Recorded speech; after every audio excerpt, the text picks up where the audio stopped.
আমরা এই পুলিশের সাথে যখন আন্দোলন সংগ্রামে দস্তাধস্তি হয়, হাতাহাতি হয়, তখনও যিনি আমাদের সাথে ছিলেন সেই প্রিয় মানুষ আফতাব মণ্ডল ভাই উপস্থিত আজকে হয়েছেন। আমাদের প্রিয় রায়হান ভাই, যিনি উত্তরাঞ্চলে আমাদের এই রাজনীতিকে বেগবান করার জন্য, নিবেদিত হওয়ার জন্য আজকে আমাদের সাথে সম্পৃক্ত হয়েছেন, আগামীতেও আমাদের সাথে থাকবেন। সেই রায়হান ভাইকে কৃতজ্ঞতা জানাচ্ছি, হোসেন ভাইকে কৃতজ্ঞতা জানাচ্ছি আমাদের সংবাদ যোদ্ধা মিঠু ভাই, কৃতজ্ঞতা জানাচ্ছি নতুন ধারার মিডিয়া সেলের যিনি দায়িত্ব নিয়ে গত প্রায় এক যুগ ধরে আমাদের এই সংবাদ, আমাদের গণমাধ্যমের সাথে সম্পৃক্ততা তৈরি করে দিচ্ছেন। নতুন ধারার মিডিয়া সেলের সদস্য আমাদের প্রিয় মানুষ সোনিয়া দেওয়ান প্রীতি সহ যারা উপস্থিত করেছেন তাদের সবাইকে কৃতজ্ঞতা, ভালোবাসা, শ্রদ্ধা। আজকে ভূমিকা বড় করে দিতে হচ্ছে এই কারণে যে নতুন ধারা বাংলাদেশ এনডিবি কৃতজ্ঞতা রাজনীতি করে, কৃতজ্ঞ চিত্তে স্মরণ করে সেই সব মানুষদেরকে যারা আমাদের স্বাধীনতা এনে দিয়েছে, আমাদের বাংলা ভাষায় কথা বলার যে অধিকার সেটি এনে দিয়েছে আমাদের ভাষা আন্দোলনের শহীদরা। আমাদের নতুন ধারার রাজনীতিকে বেগবান করার জন্য যারা নিবেদিত ছিলেন তাদেরকে কৃতজ্ঞতা ভরে স্মরণ করে।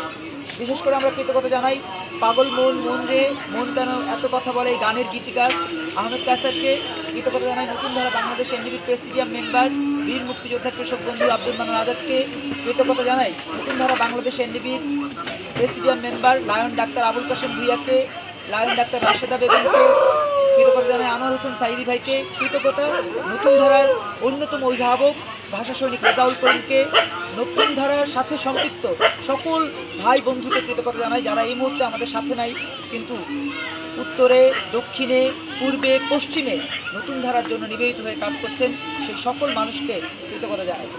একই সাথে আজকে যারা উপস্থিত রয়েছেন তাদের উদ্দেশ্যে বলতে চাই, নতুন ধারা বাংলাদেশ এনডিবি অল্প অল্প করে 12 বছর পার করেছে, কিন্তু মহাজোটে যায়নি, যুগপথে যায়নি, মঞ্চে যায়নি, মোর্চায় যায়নি, এমনকি অ্যালায়েন্স, আমাদের যে কমিউনিস্ট যে অ্যালায়েন্স সেই অ্যালায়েন্সও যায়নি। কারণ এই পর্যন্ত যতগুলো জোট হয়েছে কোনো জোটই ভোট নেওয়ার পরে আমাদের কথা মনে রাখেনি। কি রেখেছে? আমাদের কথা মনে রাখলে আজকে প্রতিনিয়ত যে অন্যায় অপরাধের শিকার আমরা হচ্ছি সেই অন্যায় অপরাধের শিকার আমরা হতাম না। এই শিক্ষার্থীদের যে আন্দোলন, সেই আন্দোলনের মধ্য দিয়ে আমরা প্রতারিত হতাম না। আজকে আমরা প্রতারিত হয়েছি, বলতে কোনো ভয় নেই যে আমরা প্রতারিত হয়েছি। আজকে তারা বলেছে বৈষম্য দূর করবে, কিন্তু তারা বৈষম্য যুক্ত করেছে, বৈষম্য যুক্ত করে নতুন দল করেছে।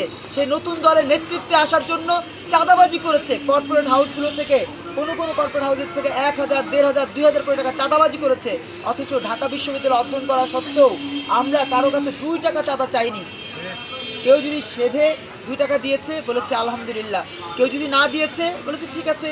কেউ যদি ঠাট্টা করেছে নতুন ধারার রাজনীতি নিয়ে, আমাদেরকে নিয়ে ঠাট্টা করেছে, হাসি তামাশা করেছে, আমরা বলেছি আল্লাহ তাআলা উপরে আছে, আল্লাহ তাআলা জানে, ইন্নামা আমালু বিন্নিয়াত, আমরা সে নিয়ত অনুযায়ী কাজ করতে চাই।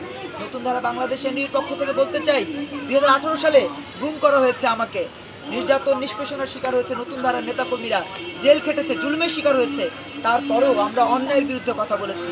আমরা শেখ হাসিনার বিরুদ্ধে এতটাই সোচ্চার ছিলাম যে শেখ হাসিনার বিরুদ্ধে এই শিক্ষার্থীরা যেদিন আন্দোলন করে তার মাত্র একদিন আগে জাতীয় প্রেস ক্লাবের সামনে আমরা কর্মসূচি দিয়েছিলাম শেখ হাসিনার অন্যায় অপরাধ দুর্নীতির বিরুদ্ধে। আজকে আফতাব মণ্ডল ভাই সাক্ষী আছে, আজকে আলামিন ভাই সাক্ষী আছে, মনির জামান সাক্ষী আছে, সেদিন কিভাবে আমাদের সাথে পুলিশ আচরণ করেছিল। আল্লাহ তাআলা একজন আছে, তিনি কিন্তু সব দেখেন, তিনি ছাড় দেন কিন্তু ছেড়ে দেন না। তার প্রমাণ আজকে শেখ হাসিনা দেশের বাইরে। সেই দিন যদি আমাদের সাথে ওই রকম নেককারজনক ঘটনা না ঘটতো, আজকে শেখ হাসিনার এই পরিণতি হতো না বলে আমরা বিশ্বাস করি।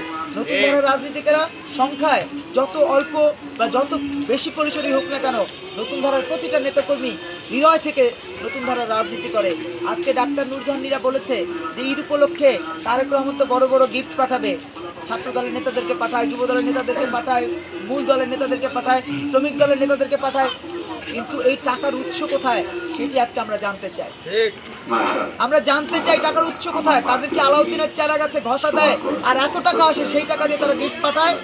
আজকে জামাত ইসলামের টাকার উৎস আমরা জানতে চাই, আজকে এনসিপির টাকার উৎস আমরা জানতে চাই। আমরা বলতে চাই বাংলাদেশকে কেউ ভালোবাসেনি, শুধু চাঁদাবাজি, ধান্দাবাজি, দুর্নীতি করে ক্ষমতাকে কুক্ষিগত করার চেষ্টা করেছে। সর্বশেষ আপনাদেরকে প্রমাণ দেই, ডক্টর ইউনূস যে ক্ষমতায় আছে 8 মাস হয়ে গেছে, আমরা কি কোনো মুক্তি পেয়েছি? দুর্নীতি কমেছে? চাঁদাবাজি কমেছে? কমেনি। বিনিময়ে আমরা পেয়েছি তার গ্রামীণ ব্যাংককে শক্তিশালী করার, হৃষ্টপুষ্ট করার